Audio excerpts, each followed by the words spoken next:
오늘 보실 하나님의 말씀은 시편 46편 1절에서 11절까지 말씀입니다. 시편 46편 1절에서 11절까지 말씀 제가 읽어드리겠습니다. 하나님은 우리의 피난처시요 힘이시니 환난 중에 만날 큰 도움이시라. 그러므로 땅이 변하든지 산이 흔들려 바다 가운데 빠지든지 바닷물이 솟아나고 뛰놀든지 그것이 넘침으로 산이 흔들릴지라도 우리는 두려워하지 아니하리로다. 셀라. 한 시내가 있어 나뉘어 흘러 하나님의 성 지존하신 이의 성소를 기쁘게 하도다. 하나님이 그 성 중에 계심에 성이 흔들리지 아니할 것이라. 새벽에 하나님이 도우시리로다. 문 나라가 떠들며 왕국이 흔들렸더니 그가 소리를 내심에 땅이 녹았도다. 만군의 여호와께서 우리와 함께 하시니 야곱의 하나님은 우리의 피난처시로다. 셀라. 와서 여호와의 행적을 볼지어다. 그가 땅을 황무지로 만드셨도다. 그가 땅끝까지 전쟁을 쉬게 하시며 활을 꺾고 창을 끊으며 수레를 불사르시는도다.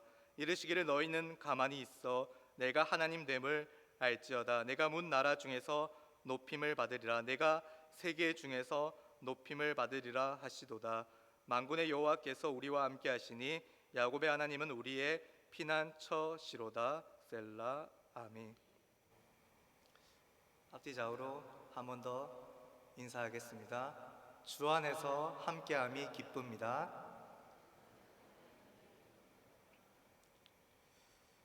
백주년 기념교회의 은퇴 목사인 이재철 목사님이 쓰신 책 중에 회복의 신앙이라는 책이 있습니다. 거기에 나오는 글을 한 부분 읽어드리겠습니다. 가끔 교회의 사무실에 있다가 외출을 할 때 내 차 앞에 다른 차가 브레이크를 채우고 문을 잠근 채 가로막고 있는 경우가 있다. 그럴 때 난 차주인을 찾아다니는 대신 두 가지로 해석한다. 하나님이 분명히 나와 함께 하시는데도 지금 이 차로 가로막으신 것은 첫째, 내가 지금 가면 해롭기 때문이요. 둘째, 내가 있는 현장에서 유익함을 주시기 위함이다. 이렇게 생각하는 순간 마음이 편해진다. 그리고 사무실로 돌아와 평소에 읽으려고 했지만 시간이 없어서 읽지 못한 책을 아무 것이나 뽑아서 읽는다.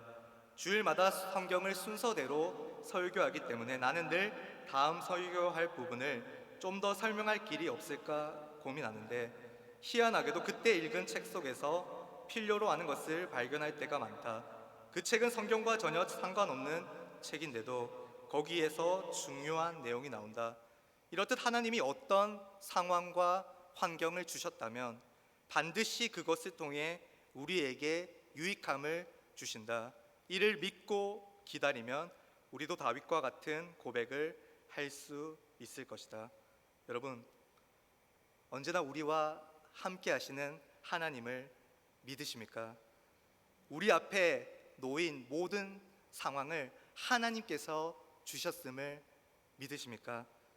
참된 믿음은 지극히 작은 일상 속에서 하나님의 임재를 경험하는 것입니다. 오늘은 우리의 일상 속에 함께 하시는 하나님에 대해 깊이 묵상하는 시간을 가져볼 텐데요. 본문 말씀으로 들어가 보시죠. 먼저 배경을 잠깐 살펴보겠습니다. 시인은 지금 어떤 상황 속에서 시편 46편의 고백을 하고 있을까요? 이스라엘이 큰 위기 속에서 하나님의 구원을 경험했을 때 이 시가 쓰였습니다. 히스기야 왕 때 아수르 왕 사네립이 예루살렘을 침공한 사건이 발생했는데요. 히스기야는 유대의 왕이었지만 당시 세계 최강이었던 아수르의 왕 사네립의 신하였습니다. 그렇기에 조공을 바쳐야만 했는데 히스기야는 하나님을 의지하여 아수르에 더 이상 조공을 바치지 않겠다고 반기를 들었습니다. 이에 아수르의 18만 5천의 대군이 예루살렘을 쳐들어옵니다. 예루살렘은 곧 포위가 되었고 예루살렘은 절체절명의 위기에 놓이게 됩니다. 죽음의 두려움에 휩싸입니다. 아수르의 장수 랍사게가 조롱하며 말합니다. 너희가 믿는 하나님도 너희를 구하지 못할 것이다. 히스기야는 이때 어떻게 반응합니까? 하나님께 간절히 기도합니다. 하나님은 이사야 선지자를 통해 히스기야 왕에게 응답하십니다. 이사야서 37장 33, 34절 말씀입니다. 제가 읽어드리겠습니다.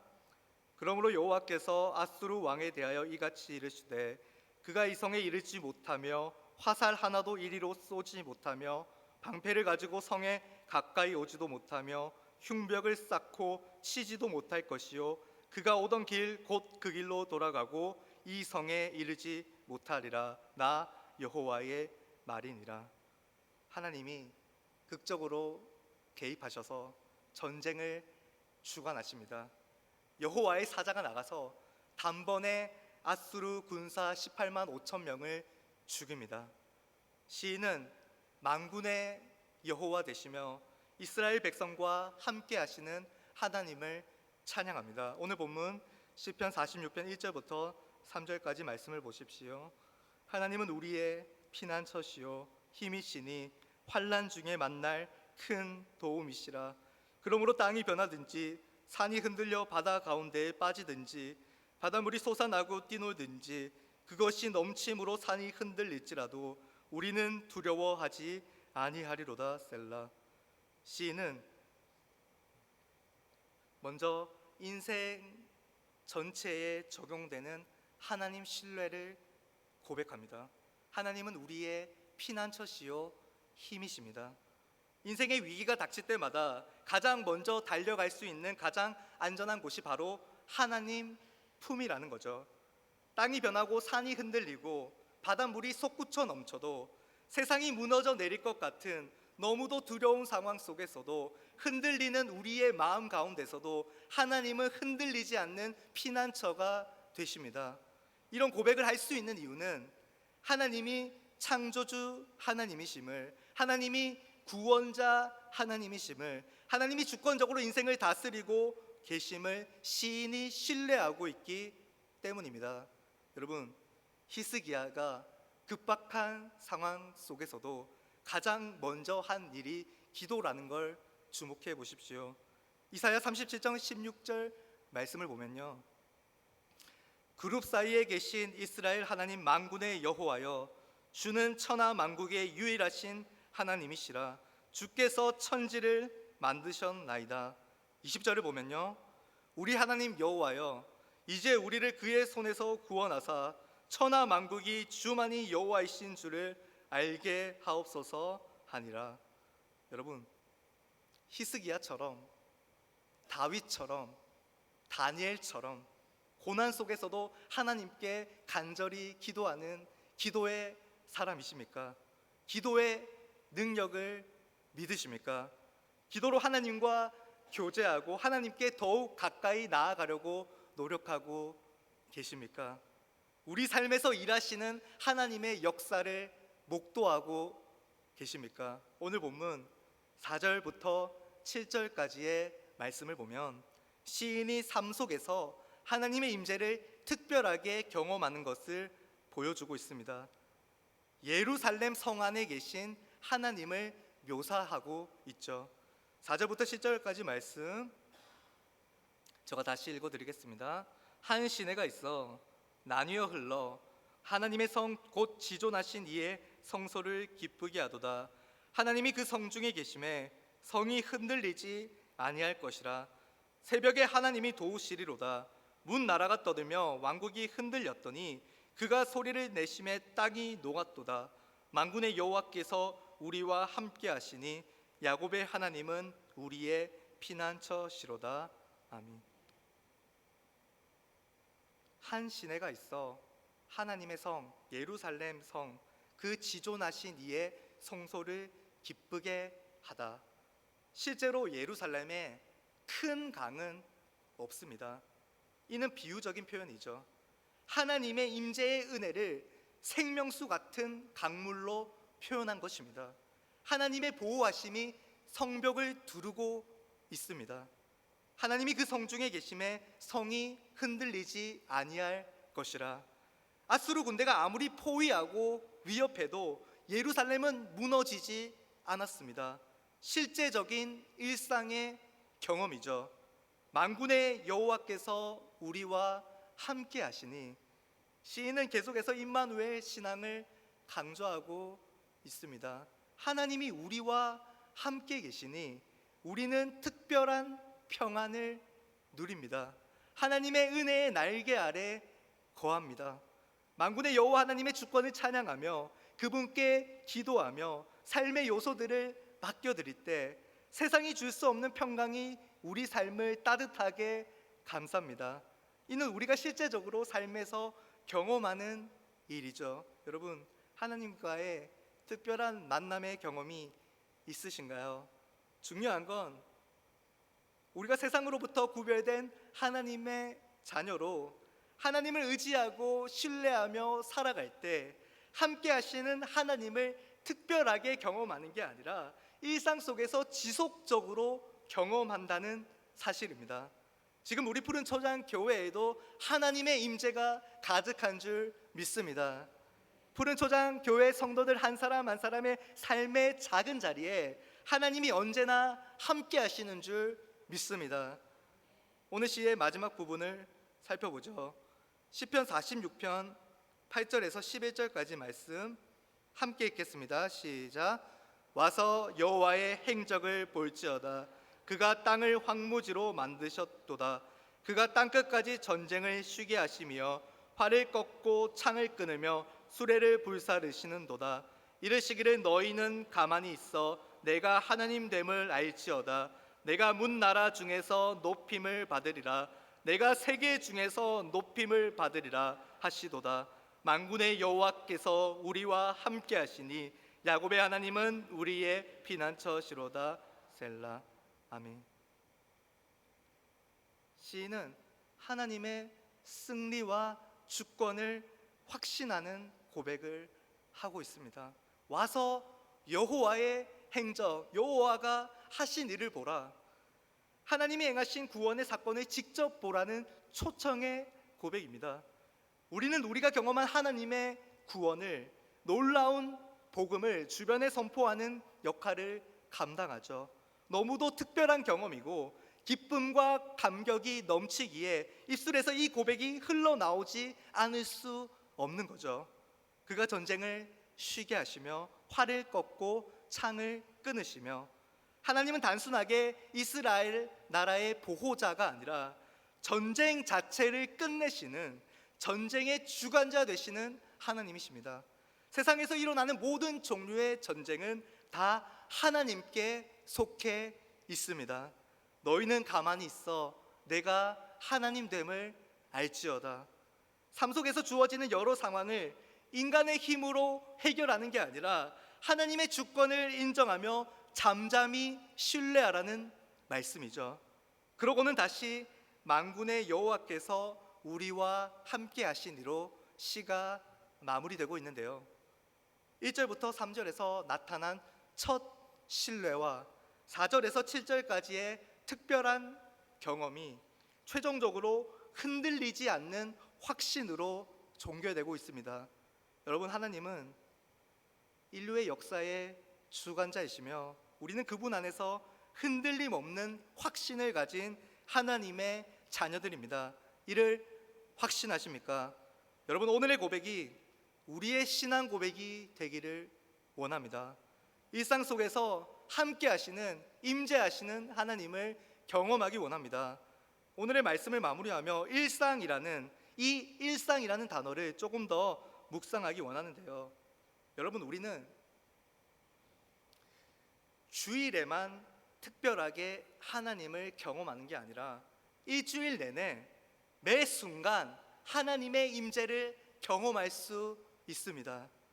일상의 예배를 사모하는 성도들이 되기를 원하는데요. 로렌스 형제가 쓴 책 하나님의 임재 연습이라는 책이 있습니다. 이 책은 설거지 신앙으로 유명하죠.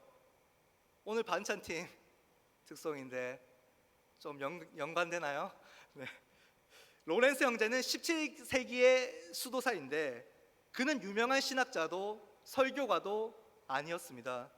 수도원 주방에서 설거지하고 밥 짓고 허드렛 일을 맡아서 평생을 살았던 사람이죠. 그런데 그는 바로 그러한 일상 속에서 하나님의 임재를 경험하는 법을 제대로 배웠습니다. 로렌스 형제가 이렇게 고백했습니다.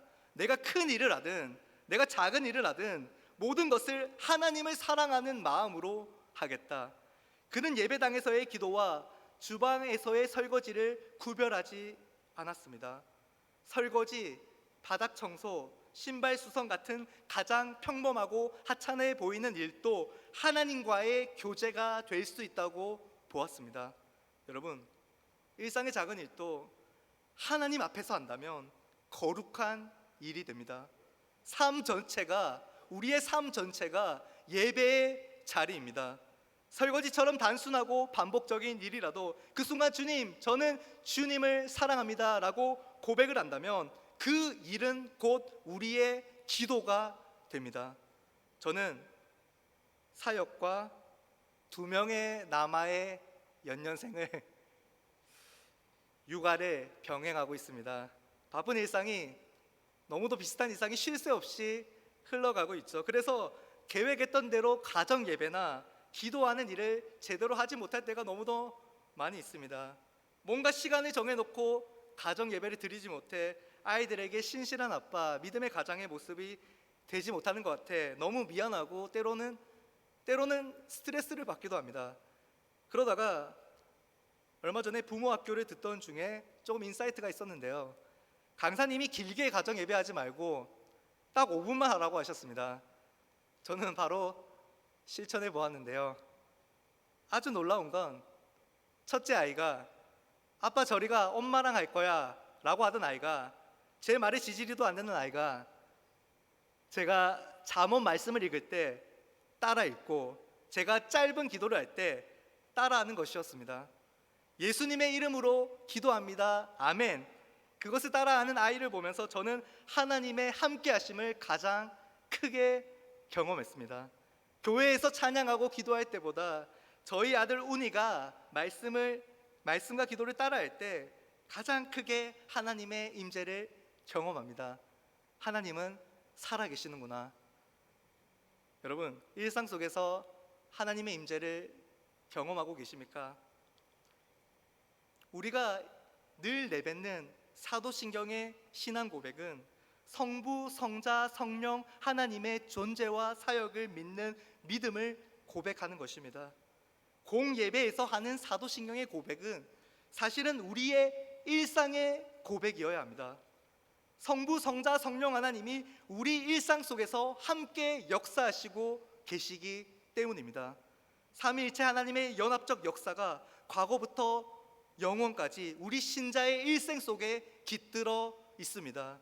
함께 하시는 성부, 성자, 성령 하나님의 이미지를 그려보면요, 먼저 성령님을 생각해 봅시다. 예수님을 믿음으로 구원받은 자녀인, 하나님의 자녀인 우리 안에 성령님이 내주하십니다. 내주하신다는 건요, 성령님이 우리와 항상 함께 계시며 우리의 생각과 행동을 이끄신다는 것입니다. 우리는 매일매일 우리 안에 들려오는 성령님의 은밀한 음성을 통해 죄를 민감하게 깨닫게 되고 일상의 회개의 자리로 나아갑니다. 우리 안에서 날마다 영적인 전쟁, 거룩한 전쟁이 일어납니다. 성령님은 우리 안에서 우리의 양심을 비추시고 숨겨진 죄를 드러내고 회개로 우리를 이끄십니다. 우리 죄를 알게 하실 뿐만 아니라 죄를 인정하고 돌이키도록 마음을 감동시키는 분이 바로 우리 안에서 영원토록 함께 하시는 성령님이십니다. 성자 예수님을 생각해 보죠. 예수님은 우리의 영원한 중보자가 되십니다. 과거에는 십자가에서 우리 죄를 위해 달려 죽으심으로 하나님과 우리 사이에 깨어진 관계를 회복시키셨고, 현재에는 우리가 예수님의 이름으로 하나님께 기도드릴 때 하나님 우편에서 우리와 함께 기도하십니다. 뿐만 아니라 미래에는 마지막 심판 때 그분의 의로 우리로 하여금 영원한 생명을 가지게 하시고 영원토록 하나님을 즐거워하는 영화의 삶을 살게 하십니다. 마태복음 28장 19절 20절에서는 중보자 예수님이 영원히 함께 하신다고 말씀하고 있습니다. 함께 읽도록 하죠. 시작. 그러므로 너희는 가서 모든 민족을 제자로 삼아 아버지와 아들과 성령의 이름으로 세례를 베풀고 내가 너희에게 분부한 모든 것을 가르쳐 지키게 하라.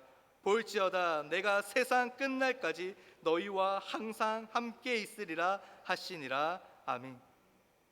여러분, 현재에도 예수님이 함께 동행하심을 믿으십니까? 예수님과의 연합됨을 가장 크게 느끼는 건 우리가 성령의 충만함으로 엎드릴 때 느낄 수 있습니다. 우리 삶에도 18만 5천 명의 대군이 도사리고 있습니다. 누가 우는 사자와 같이 우리 인생을 삼킬지 모릅니다. 우리는 영적으로 깨어 있어야 합니다. 영적으로 깨어 있기 위해서는 우리의 힘을 빼야 합니다. 우리 힘을 빼고 말씀 앞에 겸손히 엎드려야 합니다. 자기 십자가를 지고 자기를 부인하고 예수님을 따르는 것, 그저 엎드리는 것입니다. 여러분, 엎드리는 건 우리가 패배했다는 뜻이 아니라 가장 안전한 자리로 피하는 것입니다. 영원한 피난처 되시고 영원한 반석 되시는 예수님의 품에 안기는 것입니다. 그때 비로소 우리의 마음이 가벼워집니다. 새로운 힘이 우리 안에서 샘솟습니다. 그런데 그럼에도 불구하고 삶의 에너지가 소진되기도 합니다. 그때 우리는 놀라운 경험을 하게 됩니다. 예수님이 우리를 등에 업고 가십니다. 험한 길도, 돌투성이 언덕도, 진흙탕 길도 예수님의 발걸음은 멈추지 않습니다. 우리를 끝까지 책임지신다는 예수님의 음성을 듣습니다. 여러분, 예수님과의 동행은 우리가 예수님과 함께 걷는 길이지만 두 개의 발자국이 아닌 하나의 발자국으로 걷는 길입니다. 예수님이 우리를 업고 걸어가시는 길, 그것이 십자가의 길이고 영광의 길입니다. 여러분, 사진을 한번 보십시오. 이것이 그리스도인의 길입니다. 예수님의 함께 하심에 감동이 밀려오지 않습니까? 마지막으로 성부 하나님의 이미지를 생각해 보죠. 하나님은 탕부 하나님의 이미지로 우리에게 다가옵니다. 자식에게 모든 것을 쏟아붓는 아버지의 이미지죠. 우리를 집 앞에서 기다리시는 아버지의 이미지죠. 우리를 위해 천국 잔치를 준비해 놓으신 아버지의 이미지죠. 21세기 최고의 기독교 변증가 중 한 사람인 팀 켈러 목사의 책 탕부 하나님의 서문에 나오는 글들 몇 개를 읽어드리겠습니다. 탕자의 비유와 관련된 글입니다. 이 비유의 구성과 등장인물은 아주 단순하다. 어떤 아버지에게 두 아들이 있는데 둘째가 자기 몫의 유산을 요구한다. 그는 유산을 받자마자 먼 나라로 가서 유격과 경박한 쾌락에 모두 탕진한다. 그 후에 뉘우치며 집으로 돌아오니 놀랍게도 아버지는 두 팔을 벌려 그를 맞이한다. 하지만 맏아들은 그런 한대에 심한 소외감과 분노를 느낀다. 이야기는 동생을 함께 반기고 용서하자고 아버지가 맏아들을 타이르는 장면으로 끝난다. 비유 속의 아버지는 예수님이 아주 잘 아셨던 하늘 아버지를 상징한다. 사도 바울은 하나님께서 그리스도 안에 계시사 세상을 자기와 화목하게 하시며 그들의 죄를 그들에게 돌리지 아니하시고 라고 썼다. 예수님이 우리에게 보여주는 하나님은 앞뒤 재지 않고 아낌없이 다 내주시는 분이다. 그런 의미에서 그분은 자녀인 우리에게 그야말로 탕부이시다. 하나님의 무모한 은혜야말로 우리의 가장 큰 소망이요 삶을 변화시키는 경험이며 이 책의 주제도 바로 그것이다. 우리 아버지 되시는 하나님, 임마누엘이신 하나님을 찬양합니다. 성부, 성자, 성령 하나님은 우리의 일상 속에서 우리와 항상 함께 하십니다. 성령의 충만함을 놓고 기도합시다. 간절히 기도함으로 매일 짓는 죄를 내버려 두지 않고 하나님께 일상의 회개로 나아갑시다. 그리고 우리를 업고 걸어가시는 예수님을 신뢰함으로 자기 자신을 낮추고 자기를 부인하며 예수님의 십자가와 부활을 묵상하며 그분께 우리 인생의 전부를 맡겨드립시다. 그 겸손이 우리를 말씀 앞에서 하나님께 대하여 살아있게 만들 것입니다. 하나님의 놀라운 은혜는 언제나 우리 일상 속에 있습니다. 우리는 지금 이 순간 하나님의 임재를 경험할 수 있습니다. 그리고 이술에서 탄성처럼 하나님의 영광을 찬송하는 소리가 우리 입술에서 터져 나올 것입니다. 우리의 창조주 되시고 우리의 구원자 되시며 우리의 인도자 되시고 우리 인생의 주관자 되시는 임마누엘 하나님을 찬양합니다. 할렐루야. 여러분, 이 시간 말씀을 붙들고 하나님을 찬양합시다. 날마다 우리와 함께 하시는, 날마다 우리와 동행하시는, 우리와 안에 계시는 성부, 성자, 성령 하나님을 찬양합시다.